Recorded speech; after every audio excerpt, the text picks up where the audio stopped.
only for 2 minutes left. Last 2 minutes. Line, go on right, line, go in line. aduga aise aina stage kaw matamda atoba karimta khangano nangna hojiki laiba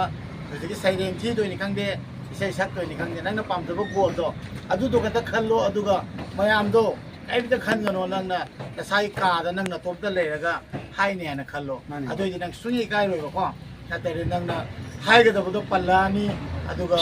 nang ikai di nangna pamga goal do achieve to hoya aro ko Habiyo ko, ngak khade non da birga ke hani. Thank you sir. Hadisi pai birga. Hen afaba, hen so ko po abiro ko. Play. Yare ko ngasi di face to face na direct one thenare yam nungai re aduna icham chambadi oide akhoi su sile lakpiyo na haijari base icham chamba mi oidre khang pagi ne o ya bra one of the social activities in Manipur ne She must say some folk man, the Ruby high tide. Kagamaga Tabotom and Lingama Tamaga to the event. I mind in a curry country. As I walk on the curry country, I'm young man of the I say, Kunga item in the Sagamara. As a minor can laugh, I want to cut the Kamama. I guess one. I do going out the star over the same as I otherwise respect a palm me that table. I am minor the idea. I just jump simple meaning. I did. You every dollar can be a voice out when I want to copy the play like announcing the lap for me. The energy. See you on the dance student in Galapagos. Promoting by that. Upon social media pies, she's in a kind of them, ma'am, the message. Even among the upon a duty window, they could go up on a class of Winniba. Tale, the Toxian can no yarmiko. I live even that disabled lawyer. I will share a chale, computer type computer, I like some lawyer.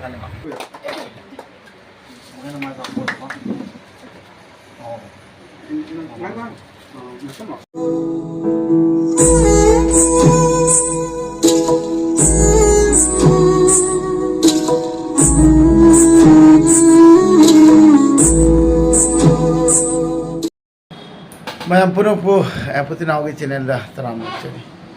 Mayam ngasi se AYANGPALLI the personality training center ay pham jiga chatoi ni. Center sida angang sing Sunday da mapan na tara phau se English spoken course to way ay ko. English to ngang bo yai tare ko samna ay ko. Adu da course to riba oza sing aduga da abung ay na khurai dagi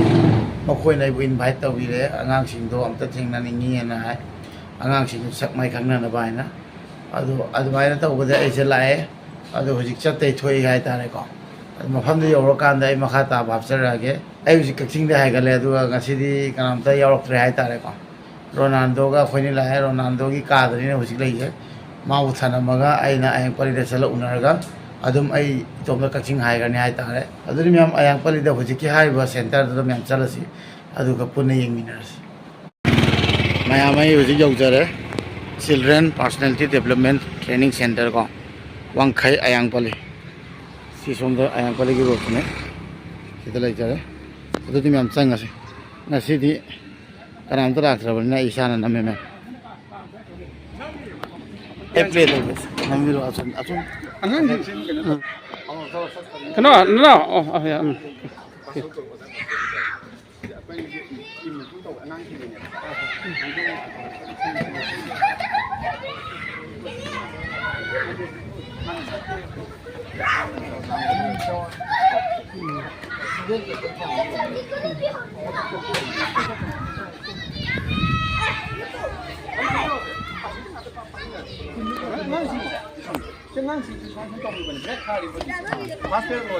Second better to one. Nasri to casting in never. But the break that we never go. Break time or on San Kiniba. As the same that was on 1,000 room money or the moment entertainment program. I thought yes, we want to black me. With the starting on the Yamus Lucky and Nigeria. The Yambo Udi Uzari Moto, Video Uzari. My thought thing about from the Mane mane da ko na mai to ya ni ngana ko ka hai ja ni ka video na ai su chong da kanyan kadam mai blog tem ya apa kada ꯑꯣꯖꯥꯁꯤꯡꯁꯦ ꯔꯣꯁꯤ ꯀꯩꯅꯣ ꯇꯧꯕ breakfast timing ꯑꯣꯏꯕꯒꯤꯅꯦꯕ ꯑꯗꯨꯒꯤ timing ꯑꯣꯏꯕ ꯍꯥꯏꯗꯤ ꯑꯩ ꯌꯥꯅꯤ ꯀꯩꯁꯨ ꯃꯥꯅꯤ ꯃꯥꯅꯤ ꯆꯪꯕꯤꯔꯛꯄ ꯀꯩ ꯍꯥꯏꯅꯤ ꯀꯩꯅꯣꯁꯦ ꯍꯥꯏꯒꯗꯕ ꯌꯥꯅꯤ ꯆꯪꯕ ꯑꯦꯗꯚꯥꯏꯁꯤꯡꯗꯨ ꯑꯩꯅ ꯇꯪꯕ ꯇꯟ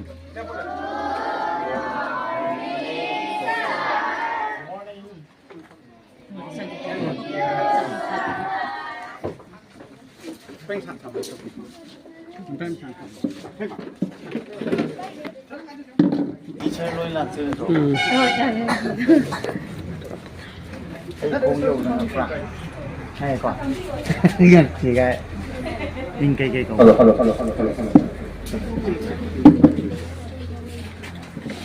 Okay, aduna have khangiro ko laki so se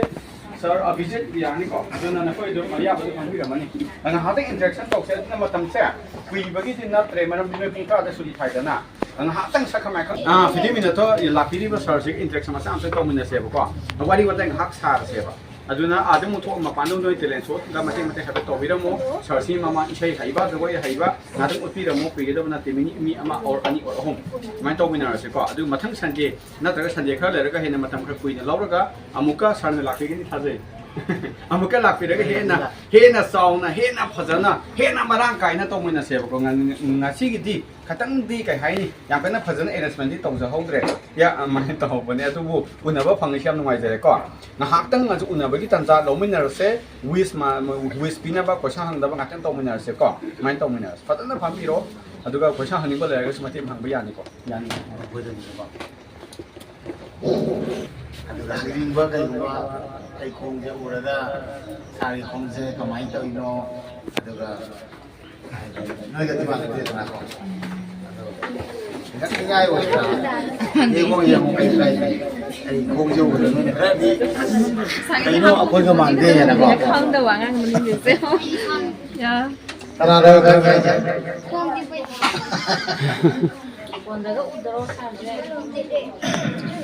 class 5 này là tiền phòng no that class the class 1 Sunday class lah school na rin nungai class na nungai ano nungai school na rin nungai wa pa sila rin nungai wa yun wala aji sige class na nungai ben ba Sunday sila yaw this stop ba sila la ba kar mo ba yum da lay ba da su adu friend circle sila ba da su adu yari hi sanaraga lo na yu tolak to ni aina Assam lagi ni, aduga aina si Makiron lang ni aduga si Assam ga Assamese no friend ngam lai sa samai ai friend oi Assamese na tani ba ai Maki masa ikan ni ba ai moi mai ta tam da ya adu tamma moi ga wai sanga dum ai ju ngama ga moi to na dum ngamai ni adu mai na sanari kai ngam be he ai ta English kan de Hindi kan de every load tam de ai tam ngam noi sila ka Natang sana ba wakan lumay tukma ada English talk ada sila takot advice to padan log silo aduga kusik noy ID same man talk kada ba sahi ay oi ni ayna muna khalaga baba mana sa kay tharai no aduga nungay utai lang utai ID larik tam da se noy na kero na kan no thaba ni taw da ya yam nungay na arauna akoi hobby taw na khalo adu di lari pa sudah terlalu aku dah pa dia pa adu bai tahu no ngai na pau adu nasi ano boleh sana mo pangani ay nato boleh sana pangani ano chapter pangani utigin ano tambah satu ini ay suno mi ang adu ay na ada ni siya samay na group ko na ko gi angang sing na koi English tinggi ay di wakan lah group ko na tanah la dum khan ni bra hai di city yang basikan ni school baw da dum English talking ni ang wan khale ai ta adu da ka do ga da mo na ma thol ka na Hindi ba kai ko English ni ai ra ga de ko apa na joke mo phang kan de thabo phang na ra na yang da ga wa ai ta English mai dai ro da tau ba chi yaw le ko adu ga samna asom na Assamese me da wa Assamese da nga ga di kitang ka English ni matang ni le ho alang ai kai ba mo da ai di ni ma ga thai na ka da yamna interactive friendly way adugi patang di kumain takbi ay jo kangini ay tare ko adu sigi plan ko chete kumain la angang ni tatta ay di English coaching ni takhan ꯑꯩꯈꯣꯏꯒꯤ ꯁꯦ ꯆꯍꯤ 13ꯒꯤ ꯃꯃꯥꯡ 2014 ꯗꯒꯤ establish ꯇꯧꯔꯒ ꯑꯩꯈꯣꯏꯒꯤ PG training centre ꯍꯥꯏꯗꯨꯅ ꯑꯩꯈꯣꯏ centre ꯑꯁꯤꯗ ꯍꯧꯗꯣꯛꯆꯔꯛꯄꯅꯤ ꯑꯗꯣ ꯑꯩ ꯑꯃꯗꯤ ꯑꯩꯈꯣꯏꯒꯤ ꯇꯤꯝ ꯑꯗꯨꯃꯥꯏꯅ ꯇꯧꯔꯒ ꯂꯤꯡꯈꯠꯆꯔꯒ ꯑꯣꯖꯥꯁꯤ ꯏꯪꯂꯤꯁ ꯑꯣꯖꯥꯅ ꯅꯝꯃꯦ ꯁꯤꯗ ꯑꯩꯈꯣꯏꯅ ꯏꯪꯂꯤꯁꯀꯤ ꯂꯥꯏꯟꯗ ꯄꯥꯝꯖꯔꯛꯄꯅꯤꯅ ꯑꯉꯥꯡꯁꯤꯡꯁꯦ ꯄꯤꯛꯂꯤꯉꯩ ꯑꯉꯥꯡꯗꯒꯤ ꯍꯧꯔꯒ ꯏꯪꯂꯤꯁ ꯁꯕꯖꯦꯛ ꯃꯈꯣꯡ ꯁꯦꯡꯅ ꯉꯥꯡꯕ ꯏꯕ ꯐꯖꯅ ꯍꯩꯕ ꯍꯩꯍꯟꯖꯕꯁꯤ ꯌꯥꯝ ꯄꯥꯝꯖꯔꯛꯑꯦ ꯑꯗꯨꯅ ꯑꯩꯈꯣꯏꯅ ꯑꯁꯤꯒꯨꯝꯂꯕ ꯉꯁꯥꯏꯒꯤ ꯑꯦꯝ ꯑꯦ ꯏꯪꯂꯤꯁ ꯑꯣꯏꯔꯕ ꯃꯇꯨꯡꯗ 2014 ꯃꯥꯁꯇꯔ ꯂꯣꯏꯁꯤꯜꯂꯕ ꯃꯇꯨꯡꯗ 2014 ꯍꯥꯏꯔꯤꯕꯁꯤ ꯑꯁꯤꯗꯒꯤ ꯑꯩꯈꯣꯏꯅ ꯉꯁꯤꯐꯥꯎꯗ ꯆꯠꯊꯔꯛꯂꯤꯕ ꯑꯉꯥꯡꯁꯦ ꯀ꯭ꯂꯥꯁ ꯅꯁꯔꯤꯗꯒꯤ ꯍꯧꯔꯒ ꯂꯥꯟꯕ ꯆꯨꯝꯕꯒꯤ ꯅꯠꯇꯕ ꯍꯩꯕ ꯍꯩꯇꯕꯒꯤ ꯅꯠꯇꯕ ꯂꯣꯟꯁꯤꯗ ꯂꯦꯡꯒ꯭ꯋꯦꯖ ꯍꯥꯏꯕꯁꯤꯗ ꯄ꯭ꯔꯣꯕ꯭ꯂꯦꯝ ꯂꯩꯇꯅꯕ ꯑꯀꯤꯕ ꯊꯨꯗꯨꯕ ꯂꯩꯇꯕ ꯑꯩꯈꯣꯏꯅ ꯇꯧꯖꯔꯤꯕꯁꯤꯗꯤ ꯄꯤꯖꯤ ꯇ꯭ꯔꯦꯅꯤꯡ ꯁꯦꯟꯇꯔꯁꯤꯗ ꯇꯧꯔꯤꯕꯁꯤꯗꯤ ꯑꯦꯛꯖꯥꯝꯒ ꯀꯔꯤꯝꯇ ꯃꯔꯤ ꯂꯩꯅꯗ꯭ꯔꯦ ꯍꯥꯏꯇꯥꯔꯦ ꯑꯩꯈꯣꯏꯅ ꯇꯥꯛꯆꯔꯤ ꯑꯦꯛꯖꯥꯝꯗ ꯄꯥꯁ ꯇꯧꯗꯕ ꯃꯔꯤ ꯀꯔꯤꯝꯇ ꯂꯩꯅꯗ꯭ꯔꯦ ꯄꯨꯟꯁꯤꯔꯣꯜꯗ ꯂꯥꯏꯐꯇ ꯄꯨꯟꯁꯤꯗ ꯊꯦꯡꯅꯔꯛꯀꯗꯕ ꯊꯧꯅꯥ ꯑꯃ ꯍꯥꯞꯄꯤꯕꯅꯤꯅ ꯈꯟꯖꯔꯒ ꯏꯪꯂꯤꯁ ꯉꯥꯡꯕ ꯍꯥꯏꯕꯁꯦ ꯍꯩꯍꯧꯗ꯭ꯔꯒꯗꯤ ꯃꯣꯏꯒꯤ ꯈꯨꯗꯣꯡꯆꯥꯗꯕ ꯃꯌꯥꯝ ꯊꯦꯡꯅꯔꯛꯀꯅꯤ ꯍꯥꯏꯕꯗꯨ ꯑꯩꯈꯣꯏꯅ ꯈꯟꯖꯔꯒ ꯑꯩꯈꯣꯏ ꯁꯦꯟꯇꯔꯁꯤ ꯏꯁꯇꯥꯕ꯭ꯂꯤꯁ ꯇꯧꯔꯒ ꯉꯁꯤꯐꯥꯎ ꯍꯣꯠꯅꯖꯔꯛꯄꯅꯤ ꯀ꯭ꯂꯥꯁ ꯅꯁꯔꯤ ꯇꯨ 10 ꯆꯍꯤ 13 ꯇꯧꯔꯛꯄꯁꯤꯗ ꯕꯦꯁ ꯈꯨꯗꯤꯡꯃꯛꯇ ꯁꯥꯇ꯭ꯔ 40 ꯄ꯭ꯂꯁ ꯂꯣꯏ ꯐꯪꯉꯤ 50 60 ꯑꯗꯨꯃꯛ ꯐꯪꯉꯤ ꯉꯁꯤꯕꯨ ꯁꯥꯇ꯭ꯔ 40 ꯄ꯭ꯂꯁ ꯂꯥꯛꯄꯤꯔꯤ 45 ꯁꯨꯃꯥꯏꯅ ꯃꯥꯏ ꯄꯥꯛꯑꯦꯅꯗꯤ ꯈꯟꯖꯩ ꯑꯁꯨꯃꯥꯏꯅ ꯏꯪꯂꯤꯁ ꯍꯥꯏꯕꯁꯦ ꯈ꯭ꯋꯥꯏꯗꯒꯤ ꯃꯣꯁ ꯏꯝꯄꯣꯔꯇꯦꯟ ꯂꯦꯡꯒ꯭ꯋꯦꯖꯅꯦꯅ ꯑꯩꯈꯣꯏ ꯈꯟꯖꯩ ꯁꯦꯡꯅ ꯍꯥꯏꯔꯗꯤ ꯍꯤꯟꯗꯤꯁꯨ ꯐꯠꯇꯦ ꯍꯥꯏꯕ ꯅꯠꯇꯦ but English is more important because English we can say is the common language or international language is speaking by all over the world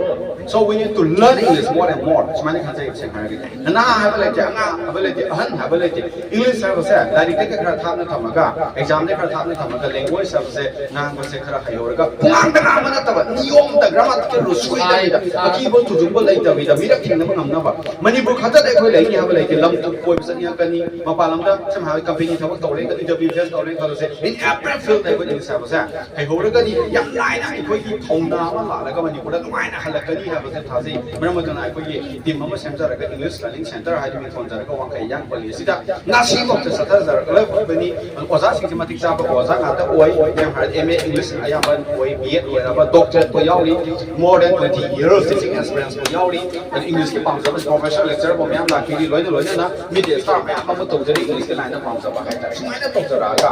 100% mai pa tawjarak pani ngasi mo tawjarak lebisi mayamna support to biyo nusi biyo mani bu bumba digi mi lakiraga ikoi center se hena sohna ba hena development ko la ba mayam ni bona bina se ikoi khatana bona ba nadi yam thuna sokat pa hawado nomoi hadin khanjai mara modi biati ko amamdi sai ke angang sing bona ri banina hena fagat ala ba lebak se ha ba sangang se ba khanjai na ma tu mayam ni khara nusi bi dona junction bi ra ga hena kari ka usi ge na khana ra ga hena faja ba ko sanction mina si ha ba loina na matang sai da I get reply thank you so much adu akhoi center asi koina personality development training center in the short harigana PD training center haiduna aigoni mington jaraga 2014 established taraga ngasi bo tawjaraga leba asi location asidi imphal east ki WANKHEI AYANGPALLI road asida aikoina tawjaraga bane landmark harigana near Eden public school somda laireba Eden public school asige just thangnaba gate right side ke green color gate asida sangbiraga PD training center hariba sangbiraga asikumlaba khudung saba ase phangbigani fi nungi kari financial ki kaji am loan khan bi gano mayamna changpi ro apan number ma teng tawjage English have se nursery up to class 10 se makhong se na fada mong de ibang ngamba pacha mong ka haina ka kabak saba hai bena tawa mi loina bang amna bi mang thoba ngamna ba every field that does all round development of the best of language training center oi riba center ase mayam phani bak changpi ro apan ma teng pangjage 6 months ase the course ama sajari ba se da song di apen ba ha ba oi bang ngam yu sim teng thamjing mayam phuna thank you so much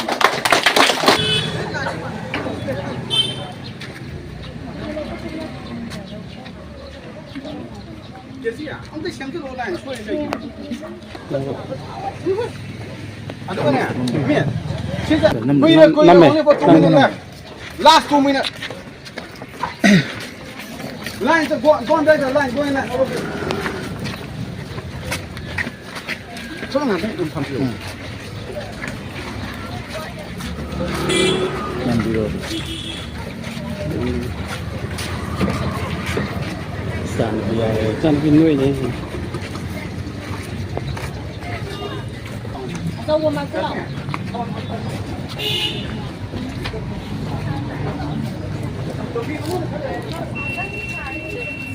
来，红窗子。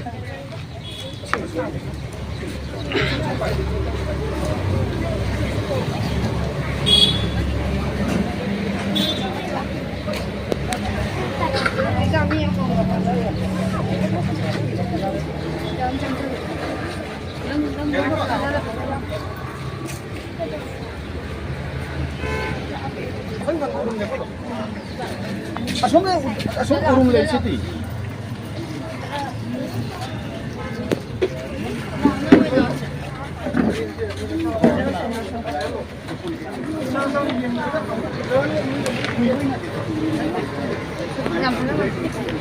Thế nào?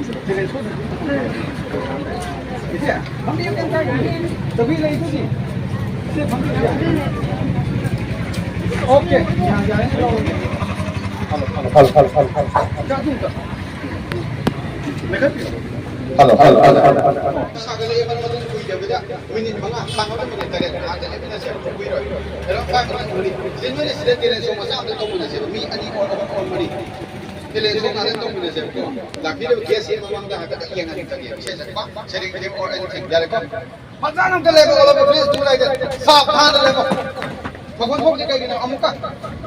Yeah, farm hana pasang na level yar ko. Aju nasi lagi ni bido ko ki sound abhijit. Yani ko. To biran. Abhijit ke thing na basi wakan mar ko ata hong na bi. Hong na hayo. Yes.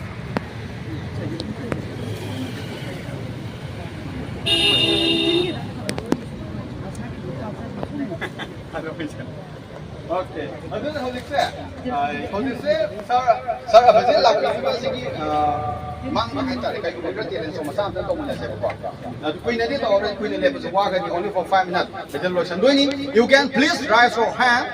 you can do something hai biro kana to ya ni ado nga si newcomer sa bijage newcomer to biro newcomer yes Station ke to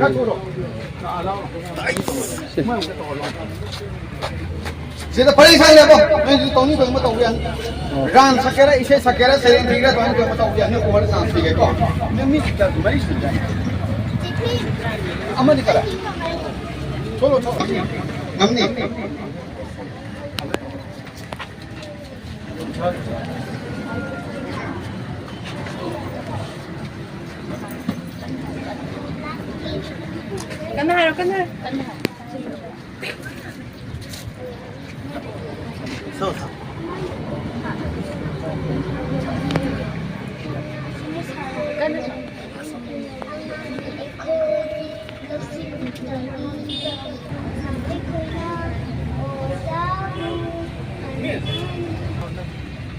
Kamu ayo, saya kunci dalam mana bahasa.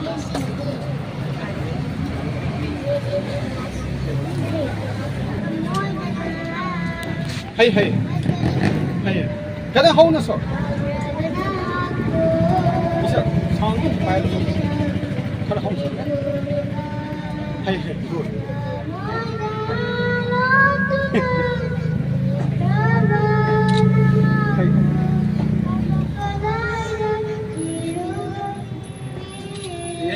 Thank you, Haru. My name is Hanjaman Deslia Sharma and I read in class 3. Hello. Sainawane Nindong Game start.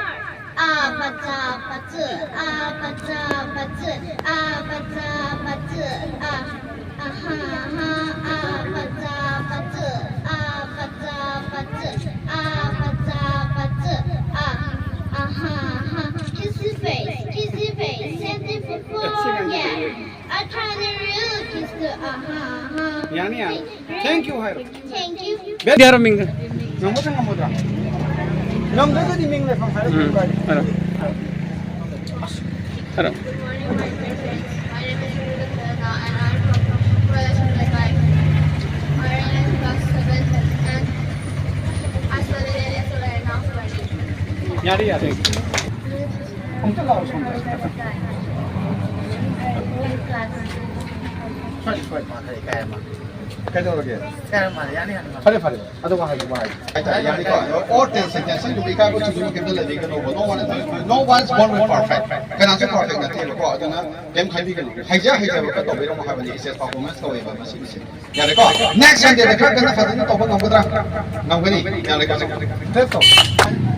เลยงานดีที่ฮัลโหล Yeah.น้องยังอยู่วิสโตน้องยังใช้ยาสักปะตัวไอ้นั่นหลักปะตัวอะดูไอ้น้องจิตน้องเนี่ยสักปะตัวตาบริยามนุ่งไงอะดูสิเดลักกันเนาะน้องนาร์บัสโอยปะตัวนาร์บัสโอยกันเนาะน้องอยู่เฟรนด์กันตอนนี้อะดูก็ไอ้เสไอ้เนาะสเตสข้าวมาตั้งด้าอะตัวบอกใครมันจะขันกันเนาะนั่นเนาะที่ไล่ปะที่ใส่เรื่องที่ด้วยนี่ครั้งเดียใส่ชักด้วยนี่ครั้งเดียนั่นน่ะปั๊มตัวก็กลัวตัวอะดูตัวกันตะขันโลอะดูก็มายามตัวไอ้มันจะขันกันเนาะนั่นน่ะจะใส่กาแต่นั่นน่ะตัวมันเลยแล้วก็ให้เนี่ยนะคันโลอะดูยังสุนีกายเลยบอกว่าแต่เรื่องนั้นนะให้ก็ต้องตัวปัลลานี่อะดูก็นั่งอีกายดีนั่งน่ะปั๊มก็กลัวตัวแต่จิตตัวหัวยาวเลยบอกว่าแต่กากาเส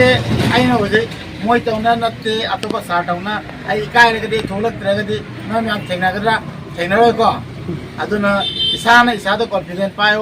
ไอ้เสทำไมเนี่ยเลยไอ้พันเซกระพันเซโรยกระไอ้เสไอ้นี่ก็ಅದನ್ನ ನಸಾನ ಸಾಬು ಹಜಬು ಥಮು ಅದು confident ಪಾಯು ಸುಯಿ ಕಾಯ್ಗನು ಐಸಿದ ಲೈಸೆ ice confident ಲೈನೆ ಅದನ್ನ ಅದು ಮಾಹಿತಿ ಅವ್ರಿಗೆ ಮಮಾಂಗ್ ಥಾದೋಯ್ನಿ ನೋಯ್ದಗಿ ಅಹೆನ್ ಬಕರಾಮ್ತ ನತ್ತೆ ನೋಯ್ ನಸಾ ಮಮ್ pillar ಮಮ್ ಹಾಯ್ತಾರೆ ನೋಯ್ಗಿ ಪುರೋಕಿ ಮಸಾ ಮಸಾಯಿ quality ಮಮ್ ಲೈಬನೆ ಅದನ್ನ ಅದುದೋ ಇಸ್ಕೊ ತಮ್ತಮ್ನ ಐಸೆ ಕರಿ ಪಾಮಿ ಹಾಯ್ದು ಮಮಾ ಬಾಗ ತಾನರೋ ಮಮಾ ID C ಪಾಮೆ C ತಮ್ನಿಂಗೆ सी सारा नहीं आया तो अदुम हायो गार्जियन जो सपोर्ट तौदनी अदुग नोगी फ्यूचर दो याम माय पाक कनी हाय तारे नसी नोयना पामजब साना बखंगे लाइक कतना ते नोयना पामदो हॉबी लेबदो ममा बाबादा लोय हायो को अदुग ओदासिन जो नोयना इंग्लिश तमबदा अम्मा तमबदा हायतरे खंद्रे अदुम हंगो अयामा हंगो ओदाना नोय पुलो यते अदना तमबगा सिदगी हा तरुक को मपुन पार काना नोय थोकरगा माय पाक को मम ओय को अदम विश तवरगे अदुग नोयगी लाखरो फ्यूचर दो आइना अदुगी दमखना बेस्ट ऑफ लक आइनिंगे माय पाक पोय को सिमतंग हायगा थैंक यू सर ससिगी लो से हेलो हम वंस अगेन वेलकम ओके यार 오자신 가요 어디로 손 손좀 넣어야 돼 손 양이 열로 Vậy vì tôm tan lâu gì cả. Nhà bà, 손 để xe khỏi lớn một tảng này. 가장 좋은 행사. 왜 해봐 봐. 네, 로리 용자 도래. 받아 내는 거야. 야, 누가 구아 구비 넣는 거야.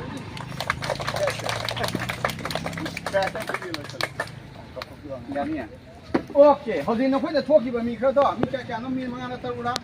아무 땅 프라이스 비자게 토끼로. Please come on first to collect the silver prize from our side. Ama ani aho mi kya no mi mga natra.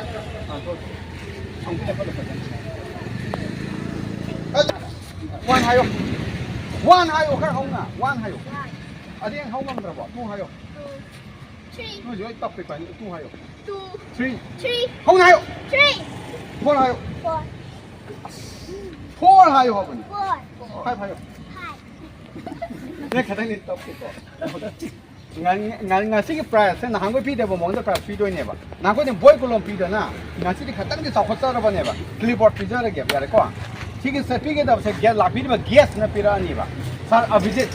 यानी को अदुदा thank you sir हाबियो sir सोमा खरा होंग हाबियो को न खदे known दा बिर के हानी थैंक यू सर हाबि से पाबे हे न अफा हे न सखै पो अबि रो को क्लिक क्लिक क्लिक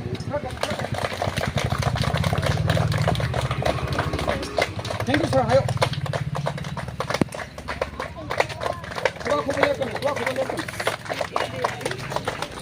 Good.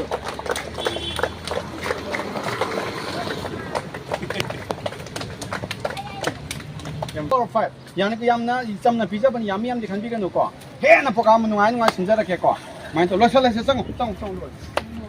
लो रे मान लो बियो ओके मान सतियो या बा ओके फजन ले बन साब ना युम तलम गाई या hojel hong hai ro ko ngasi class nungai bra hong hai ko lai am pa gadra ama baban ham in gadra yeah the last question for you will come on next and have it all sorry yes we said you'll come on next Sunday very good madai thadi hai ngai apa kamu sinjarang ge ko khubam tang khubi ram alu bye bye means bye bye sir happy to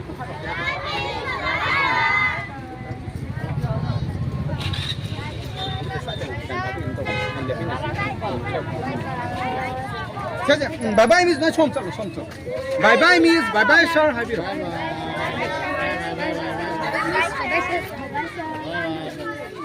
bye bye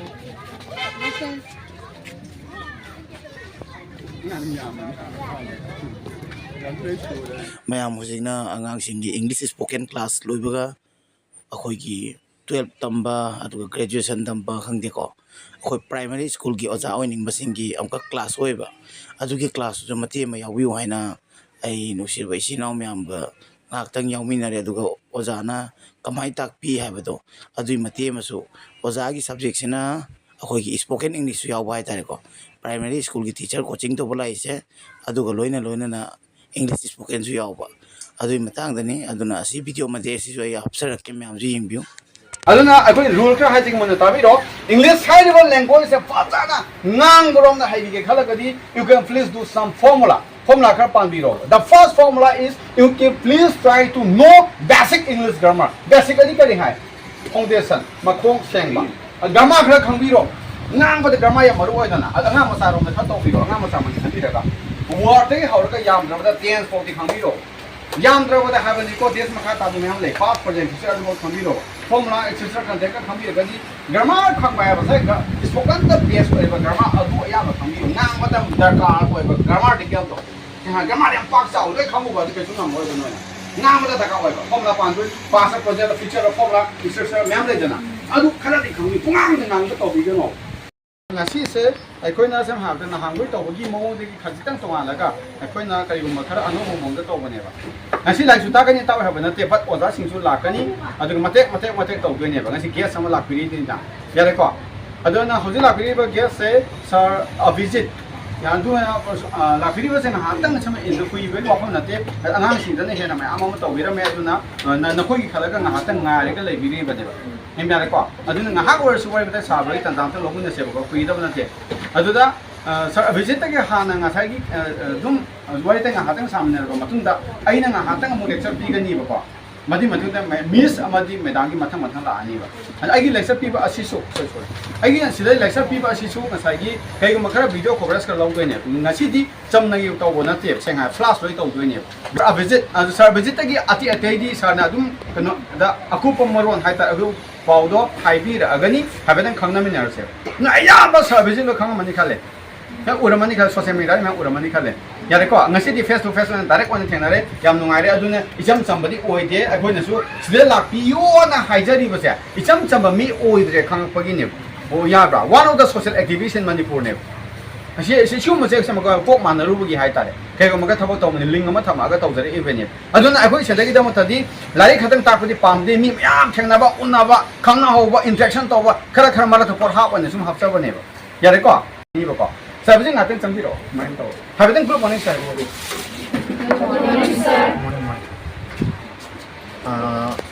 Doa nama kolej kami bang atau ujuran jaga ID kolej kami atau nama ujuran. Anu kan, si coaching je, bagi primary school di teacher bagi coaching juga. Mana? Anu English tu, English itu mana yang kopi belum mana? Semua bisa. Kau ini, aduna asam haba, we pera ohum na loi haba di nasa dia, pera ohum je loi haba nasa di major atau tham dah bane ba. Minor dah suka yaw le, drawing komba, art and craft komba, internship komba. Ati di mai me Hindi na mo minor komba tham di bane ba. Anu the most major hari jadi English ne, psychology ne rank ne oi bane ba. Ohum sina hada aduna hoso long sa daga, sarlaki bagi ngal interaction to mata am to long mina bane ba. Aduna nga sai si loi matun da ram sakong to ra bani. Sa ram sakpo loi hara kana man long experience ba mi sama ko medam ga laki ni ba. Sigi aduna first pair simadi Sunday khuding the most important language khalaga ko English ngang ta khoi jawani ba grammar pa na ta tre moida grammar sa ngang ma sa class kham ha da 10 na ta ga 12 cha ba yam loi ta ga lai ga na mo ya ma na class 12 pass 12 and above na kan namma bani college level up to college level o oi ra bani ngang bo mo pi bi bani seng ha ngang mo na tha dok bani na te ba khoi na ngang na mo upai myam ha bi bani hau na ngang ba me san ngang ma puni san ngang ba myam le ba sa mo yeng ga fluency ai khoi na mo hang bo mo na mo khum na ba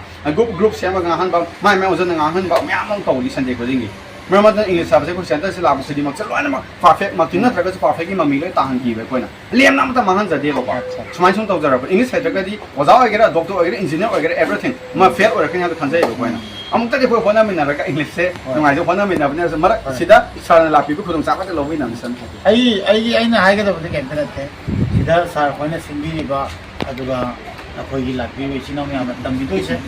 adu tamaga mai pakai gitu kok aduga ai na hai kada general knowledge ko ai only like tamba kata nate atau ko isa ki personal life family life ai mai ne kari kan aduga ai wa kan ne kari kan ai yang mana ta bra ai se yang pun ai ta mi sa kamara adu mai na wa kan lak pa aduga ai wa ne ukan ne kang mai mai ko ai face to man aduga noi ne wa sar ko no ta sing na su ai adu mai ne respect se ka su pam mi da te ko ai am hai na dai ta ne ko ai yam simple me ne ai yung family ta na kan di ba aduga koi sar ko na la la ai mo ko bi ra ko ne si lai angang sing ka le la ko ne aduga ai mo na kai mo question ang ning ko ai na ga noi kan li do adu dai na kai mo kano pi ra pi mo ngam kai no sahi da samna ba ai na mamang da family da sister zum sahi da yang sa ko man dai da ko ako ni am senior ko man dai da ana sister ju kai mo khang ni nim ba aduga noi wa kan na la ni ai long tang ni mai mai ta na ning bai da adu ai na ai wa hai kha na noi da motivate ore ga di aduga ai ni jo di taminga ngam da om ni karena itu perfect nanti, no one is perfect. Aku tapi deh, gue benar dia tahu. Pergi center sida ngasagi class 10 amadi 12 sida metric amadi ICS sorry persen di class 10 sida pergi first division amadi position mayam butuh kere cai trama tu terus sida mainly kau center English tambah kau maram na English sida 10 amadi 12 putih kerja yang paling awal na 10 ni mayam awal 10 dah so many position holder so many first division di mayam awal batu position holder tu awal mereka holder mayam awal mainly English dah hai tar atau putih kau bana sung tahu zerut apa ni khangsa dah adun arifa sisu aku center sida lapi basa hojik tahu di bani hojik junior category ma tahu kada khambi ba nungthin da nungthin pung mai dena ma manga ma ka tahu do class 10 hek loi ra ka sida lapi ri bani chen ha class 11 ka de ngai free de lai ri ngai hai tare adu mai tahu ma first season da la ena ka pau pi yam ngai jare percentage 70 and above 31 mo sing edana sumai hai tare not only 60 and above 70 and above lapi ri bani adun we are very proud of her mai hai tare Yang kau aduna jarang tu sem ham arifa khakta natte koi center sita mayam ama lei but arifa ngasi se Sunday bokta sudi sem ha de Delhi ko ta si yori ba ngang ni ma haying su malak ni Monday to Friday lak sari ba ni Sunday bokta yum da gina yum se kai yes kai rau digi lak piri ba madam na sem ha ba da Sunday bokta lak piri ba ni English ta yamna pam ja ba hai ta adugi akhoi side sida kai gum khara akhoi sarma lapi ka ni ha tu na se na mo na adum law ma la ka ni na sin lapi ri sin ba sumaina lapi ma siam nuai ma maduna hojik se arifa gi ming la kam haida sing ba kai tang haibi ra mo aduga a very simple gift am tang tawje tang haibi ra I am a program makanya kan. ai bang center da study to kan tu Mo ni. khamai lo adu lak da sida tak pi ko pi ba awak nak power itu sendiri member ai fana kamu dah bio nyan kita ada kan no Ai hana angang wei kan sila yang ko 2016 di mana sila yang ko te la han le yam chen sa me do ko na muka me sa ju bala ma ta plan mo ga sa ba su ju ni Sunday power lem thar ni mereka ai Monday to Friday oh Saturday ko adi mo Sunday so lang ni tu nanti Mangda sida study to da mau nuai ba aduga jadi hai oda sing do mangda hai di tambada nuai ba ta ka ana arifa gum student apoi ye sida ji la ga admission loning ba tamning ba yaw bi ra di address te ke de phasna picture ni nam la pi ra sida ji ga contact to bi ra ga makha ta ba sai pa ba apoi jona study English talking ที่มาตั้งด้วยกันตอนนี้ primary teacher ที่มาตั้งเป็นปีเรียนดูไม่ดีไอ้เนี่ยจูสิ่งที่มาตั้งคือ student อิงเลิกก็สิ่งที่ promote ตรงนี้ไปได้အခု social media ไปใช่สิ่งนั้นก็ยังต้องแม่อันนั้น message มาที่ว่าก็มันก็ดีအခုนะดูกี่ windows เด็กผู้ชายก็นะ class ตัวนี้บ่ಅದುคุยเท่านี้ಅದುนะด้วยไงใช้เวลากันเลยใช่ไหมอาริฟาดูสิกิปปี้กันเนี่ยดูดีเลยสิ นี่ก็ตกลง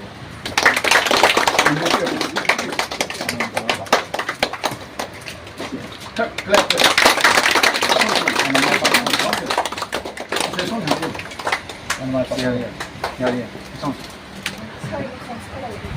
ไอ้โครงเสีย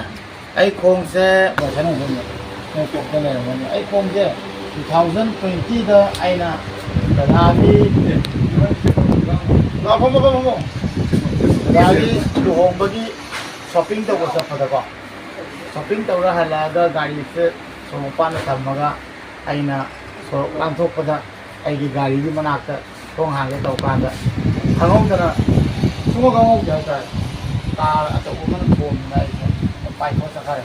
ಅದು sense ತುಂಬಾ ಕಂಡು ಮಿಕಪ್ ತೊಗೊಳಕ್ಕೆ ಕಾರಣ ಇದೆ ತಮ್ಮ ತಾಳೆ ಅಂತ ಅದು ಮೊಯ್ ಚೆನ್ಸಿಲಾಗ ಕದಾಪನೆ ಸಂಗತಿದೆ ಅದು ಮತ್ತೊಂದು ಐಸೆ ಕುಚ್ಚತಿ ಐಸೆ ಖಂಗೆಕೋ ಅದು ಯಾನ್ ಸುಸುವೆ ಕೆಲೆ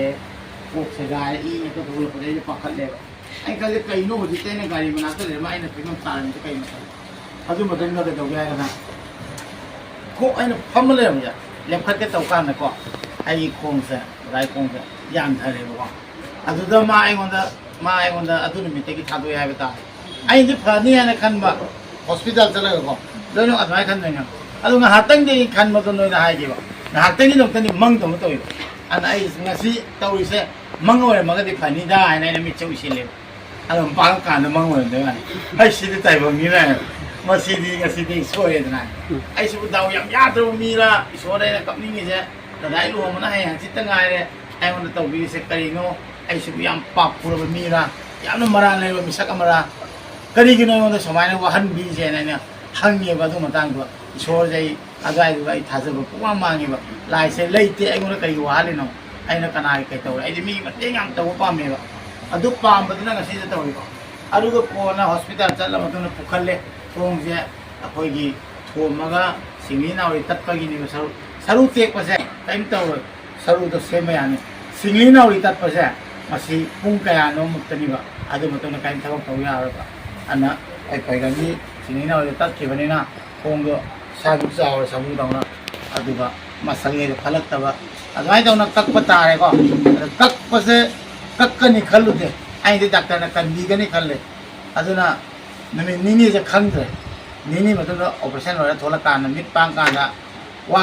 งเดไปผมไม่คนยินทำเมโซนมาควายนี่ชินะอุระปตัดจีเสียพอยอุ้ยจุงมีอุ้ยมาคนตายกะลีอุ้ยแล้วก็ยังกังเลยอะดุมข้างอะไรเลยก็อะดุกี่เฟสเลยการทำตัวทุกคนนิ่งเดยังเอาว่าเฟสข้างกันลาวันนี้อะดุข้างดูแกนะข้างด้วยก็นายนะโค้งเสียมีกับทุลการโค้งจะเพิ่มมาเลยกันเลยดักตอนนั้นสเลตก็ยอดตาปกติมันมันเนี่ยอะดุตรงนั้นโค้งเสียยาวตรงนั้นเปลี่ยนเนี่ยกันเลยบอกยาวเดียวกันเดียวผู้ที่ใช้โครงจะยาวกว่าตรงนั้นเบรนนะเพ้นตัวอีกอันนี้ยาวอันนี้มันต้องในโครงไหนโครงชนกี่โครงนะชนกี่โครงจะมาอย่างต่างแต่ยาวมันเร็วกว่าอันนี้มันต่างกันน้อยหัวสูงตั้งวันถ่ายก็ตรงนี้จ้ะใช่กี่บอดี้พาร์ทมันยาวมันจะไปจะทำไมตรงนี้ก็อันนี้ไอ้นะน้อยจะให้กันแต่พอดีน้อยรวยแล้วกี่ยุ่งกี่มีเลยก็ family member รวยแล้วกี่อะไรเนี่ยอันนี้มันคุยกันนะคันเลยใส่กันเนี่ย every relation นั่นหลักพวกกันจะให้ไปตายเลยก็samna haru loyno teenage angang ma chana te atra isagi khangna jobo nupa tu metang tu gramo tu gra magi dong tra ngak tang khangna mi loyna ga wa bu khan da bi da ai ki family da an khallo ai kamai to ge ai khong dau ne na ai ja kap ke khan ba kan da ai ki family mi lai ba chi se lai kap mama lai moi myam mi masak u ba dai do kap ning da re ma moi na ai hi no ba ge ngasi harau zai ni ko na as ai kap paro ge na khong ma saning cha sa ra janu ai ngau se moi na ai ko na ma cha se u phang gi se si mu harau ba le moi na ai pe tui ba ai kap te ba ai ko na kap pe ai hisab ai na si thi na tham me da ai na khong chok ra ma na ahum ba ka ta ne na lao kap ba nu ngai ka ka na pe na kap tui ba adu mu nei kap te ba adu mu nga si ngo ai ꯐꯃꯨꯡꯗ ꯇꯥ ꯂꯩꯔꯒ ꯂꯣꯏꯊꯣꯛꯁꯤꯔꯥꯅ ꯈꯟꯕ ꯌꯥꯔꯝꯃꯤꯀꯣ ꯑꯩꯗꯤ ꯐꯤꯕꯝ ꯆꯥꯗ꯭ꯔꯦ disable ꯑꯣꯏꯔꯦ ꯑꯩ will ꯆꯤꯌꯔꯗ ꯆꯠꯂꯦ ꯄꯝꯕꯤꯕ ꯇꯥꯏ ꯄꯨꯕꯤꯕ ꯇꯥꯏ ꯑꯩꯁꯦ ꯂꯥꯏꯐ ꯁꯦꯠ ꯂꯣꯏꯔꯦ ꯈꯜꯂꯦꯀꯣ ꯑꯩꯉꯣꯟꯗ ꯑꯣꯞꯁꯟ ꯑꯃꯈꯛ ꯂꯩꯕ ꯑꯩ ꯐꯃꯨꯡꯗꯗꯤ ꯇꯥ ꯂꯩꯔꯣꯏ ꯑꯩ ꯌꯣꯠꯀꯤ ꯈꯣꯡ ꯍꯥꯞꯄꯗꯣ ꯐꯖꯅ ꯆꯠ ꯉꯝꯅꯕ ꯍꯣꯠꯅꯒꯅꯤ ꯃꯤꯅ ꯎꯕꯗꯁꯨ ꯌꯥꯝ ꯅꯨꯡꯉꯥꯏ ꯆꯠꯄ ꯃꯥꯜꯍꯟꯒꯅꯤ ꯀꯩꯁꯨ ꯄꯥꯏꯔꯣꯏ ꯑꯗꯨꯒ ꯒꯥꯔꯤꯁꯨ ꯊꯧꯒꯅꯤ ꯀꯛꯆꯤꯡꯗꯩ ꯒꯥꯔꯤ ꯊꯧꯔ ꯂꯥꯛꯏꯅꯦ ꯃꯤ ꯃꯊꯧ ꯇꯥꯗꯦ ꯑꯩꯉꯣꯟꯗ ꯑꯁꯥꯝꯗꯩ ꯃꯅꯤꯄꯨꯔ ꯆꯠꯀꯅꯤ ꯃꯅꯤꯄꯨꯔ ꯏꯃꯥ ꯂꯩꯕꯥꯛ ꯅꯨꯡꯁꯤ ꯑꯩꯒꯤ ꯃꯔꯤ ꯃꯇꯥ ꯃꯌꯥꯝ ꯂꯩ ꯅꯣꯏ ꯃꯌꯥꯝꯁꯨ ꯅꯨꯡꯁꯤ ꯃꯔꯝꯗꯤ ꯑꯩꯈꯣꯏꯅ ꯃꯌꯥꯝ ꯃꯔꯛꯇ ꯆꯥꯎꯕꯅꯤ나 ꯃꯩꯇꯩ ꯉꯥꯛꯇ ꯅꯣꯏ ꯃꯌꯥꯝ ꯎꯕꯁꯦ ꯌꯥꯝ ꯅꯨꯡꯁꯤꯕ ꯄꯣꯛꯑꯦ ꯑꯗꯨꯅ ꯑꯩꯗꯤ ꯀꯁꯥꯔ ꯈꯣꯖꯥꯏ ꯇꯧꯅ ꯑꯗꯨ ꯌꯥꯝ ꯆꯥꯎꯕ ꯃꯐꯝꯗꯤ ꯅꯠꯇꯦ ꯑꯩꯈꯣꯏꯗꯤ ꯌꯥꯝ ꯄꯤꯛꯅ ꯈꯨꯟ ꯇꯥꯏ ꯑꯁꯥꯃꯤꯁꯀꯤ ꯃꯔꯛꯇ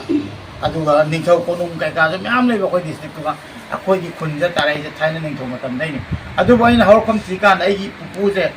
ꯏꯄꯨꯁꯦ ꯃꯥꯅ ꯏꯟꯈꯠꯂꯛꯄꯗ ꯆꯍꯤ 35-36 ꯐꯥꯀꯥꯟꯗ ꯃꯅꯤꯄꯨꯔꯗꯒꯤ ꯃꯥꯁꯦ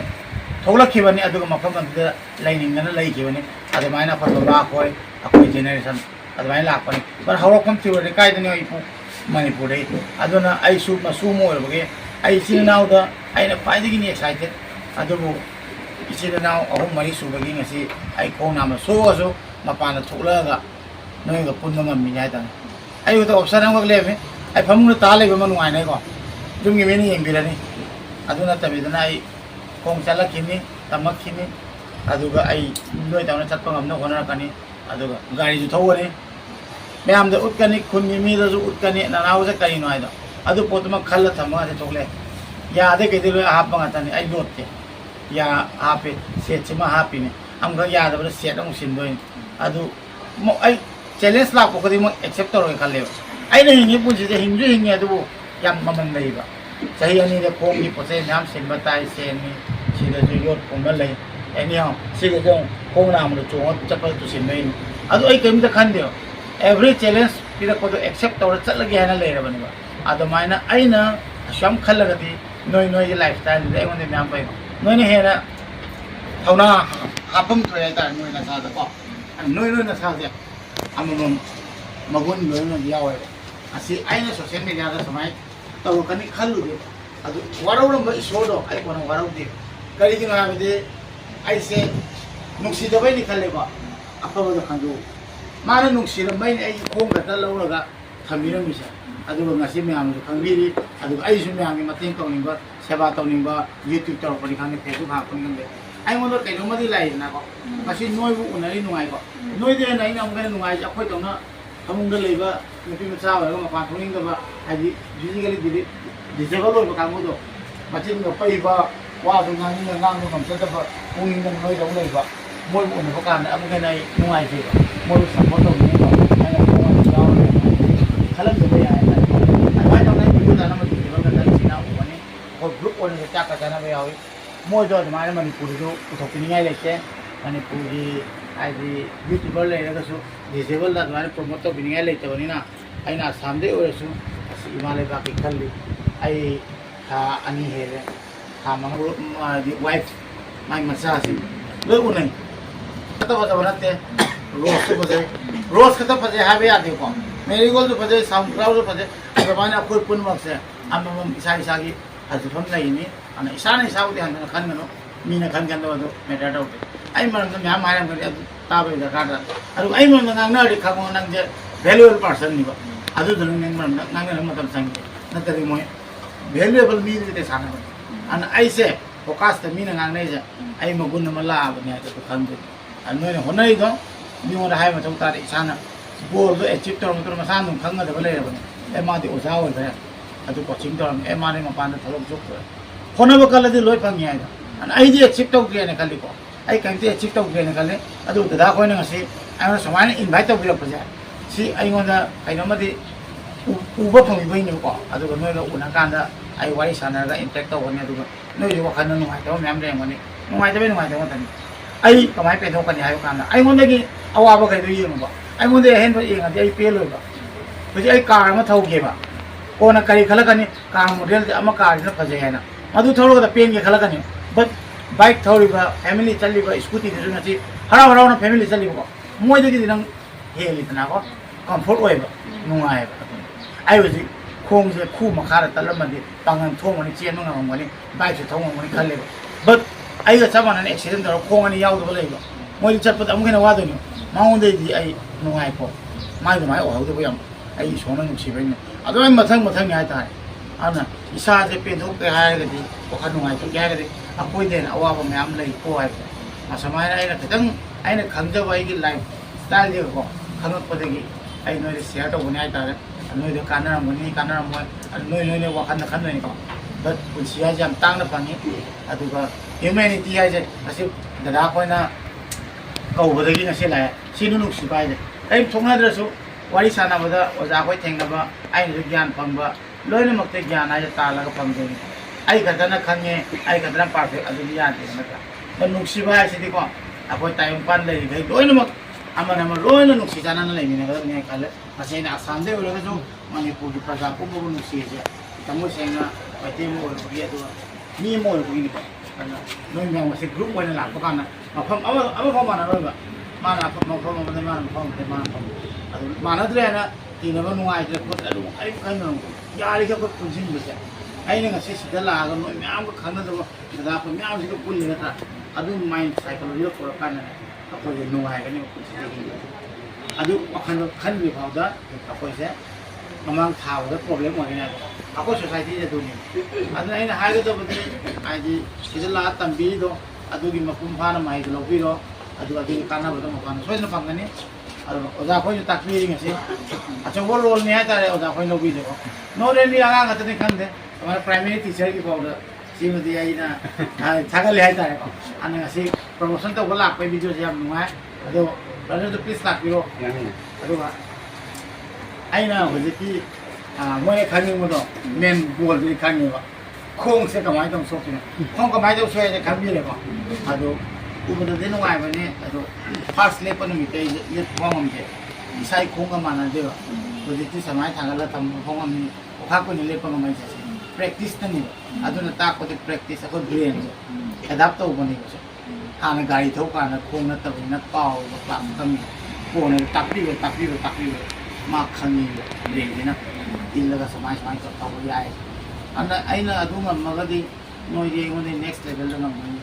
adana hona view mai pa ko view sim dang hai ge adu bai kak sing no mu ji jau doi ni adana ai mu len thok no so ge ai ta na tang tham ni thank you have you welcome ai yau ba yau da bra ba adu ka pamni na hang wo sa adu kaman oina le khangmi na ramani khale ongti le piro Mending do kayo ba? Kalpamani. Kongman. Kalpamani. Kongman zone kya no? Kongman zone na kaya Kongman okram sutek. Kongman okram sutek. Okay. Ago kapamani ko saan bi sim ta pa biro. Play. Bye. Abung je khang biro mani. Tung da le yam sa. Yam abung gi angang ne ba ko. Ngasi ekoi center da join to ba ne. Ngasi dige first oina. Nga ai senga le Sunday class ya hon bi ra ba ne. 생각하지 아주나 같은 곳이 삼하보다 그거는 생각하지 구입은 하지잖아 아주나 텔렌 같은 곳이 라이레게 하면 해나 해가다 야 관을 로이 뭐 떠오미나라가 야 잉글리시 같은 게 나한테 all round development 안 아니서 약간 미 어디 거기 참잘 아니 생각하게 not only English 하이다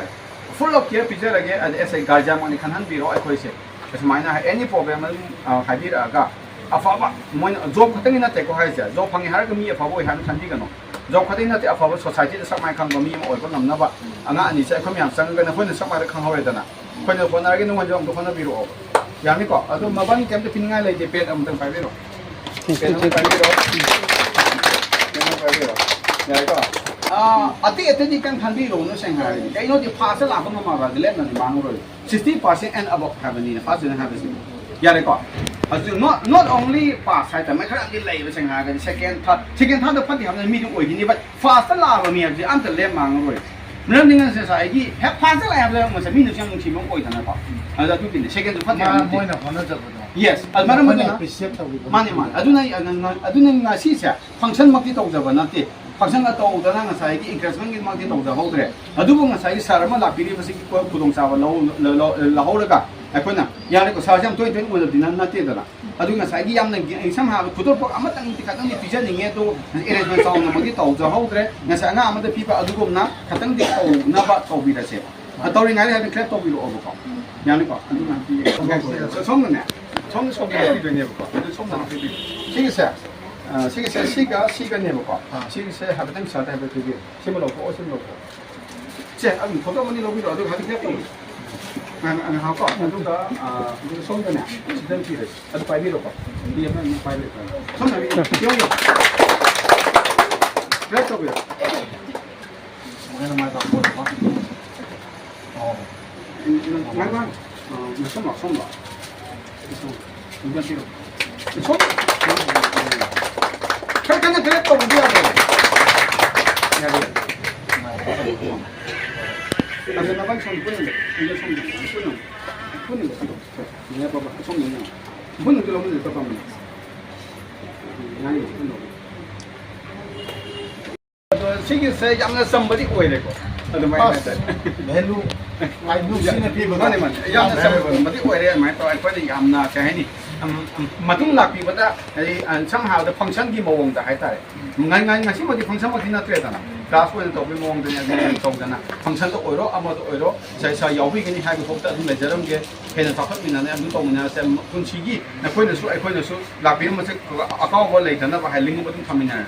adu mana tahu dan saya kunci deh kena takut oiro na apa ya kau dan apa kena tahu kiri macam mana pak oiro sih tang hai deh sih kesiaman ni kandi na sih kita